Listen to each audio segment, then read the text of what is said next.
Gunfire suddenly erupted outside the White House while President Trump was reportedly inside the building. Reporters preparing for live TV broadcasts dropped to the ground as Secret Service agents rushed into action.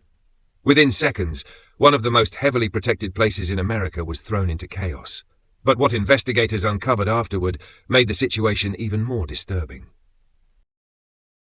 The shooting reportedly happened around 6 p.m. near 17th Street and Pennsylvania Avenue, right outside the White House security perimeter. Witnesses described hearing loud gunshots as journalists nearby were preparing for evening live reports.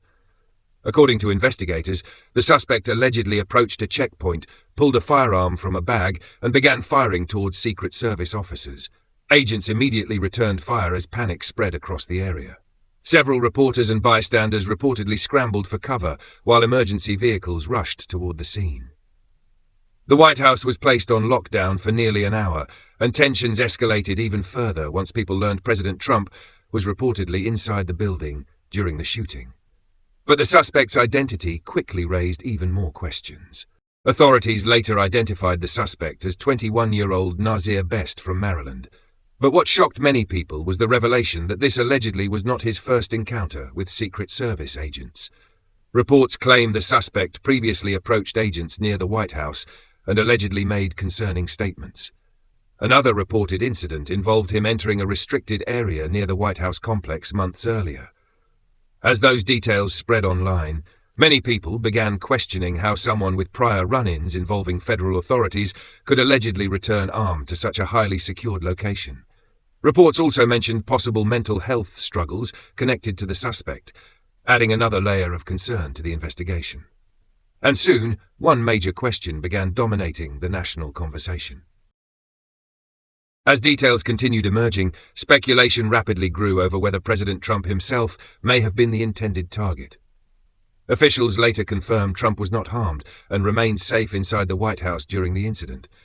However, the idea that gunfire erupted so close to the president immediately intensified national attention surrounding the case. Trump later praised Secret Service agents for their rapid response while describing the suspect as someone with a violent history and a possible obsession involving the White House itself. That statement quickly fueled even more speculation online about the suspect's true intentions.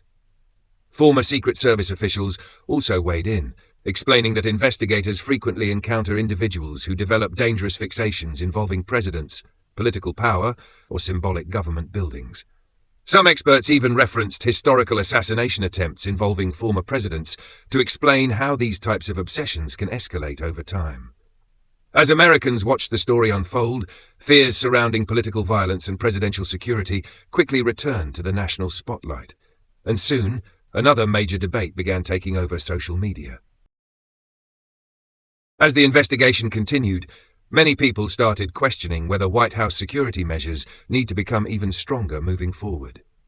Reports indicated the suspect allegedly fired shots near the outer security area, but never successfully breached the main White House perimeter.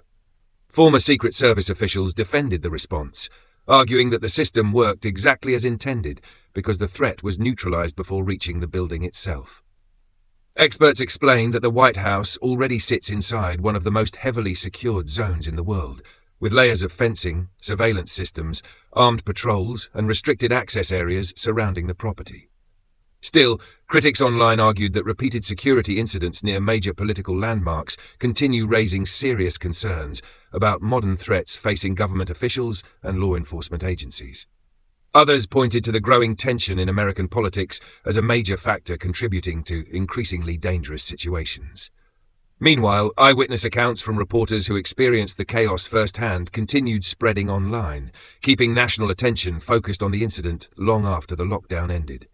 And for many viewers, the story felt like another warning sign that political tensions in America may be reaching dangerous levels once again.